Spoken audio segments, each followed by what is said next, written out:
Mark, how do you reflect on that one today?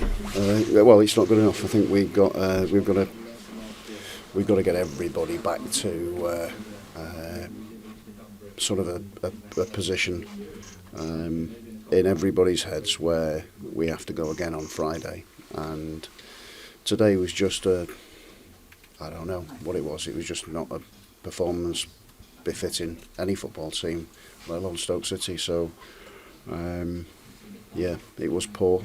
And you have to compete. You have to be competitive, and you have to be able to lay a glove on an opponent. But we gave them the freedom of the stadium, almost frightened to death out there.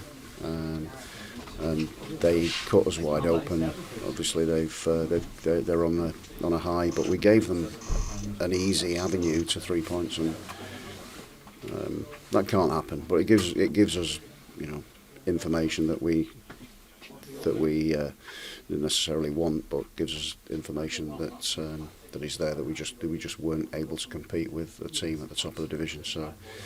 We've got to get back to it, because there's a game against Sheffield United at home where I expect us to be much better, much more competitive. But like I say, we've got to lick our wounds from this one, because that was a tough 90 minutes. What type of reaction do you want to see from your side on Friday night for a big game? I want them to be competitive. I think for me, competitive and on the front foot, and how we have been, and that was just a world away from where we've been. So again, can't get too high and too low. I've said to you before, we've got to make sure that we now gather ourselves and get ready for Friday, which is a really important game. How important is it that everybody galvanises going into that game? Well, it was huge, because that fixture and that defeat is something that you won't want to. You don't want to repeat, and you don't want to experience again. And you could do that.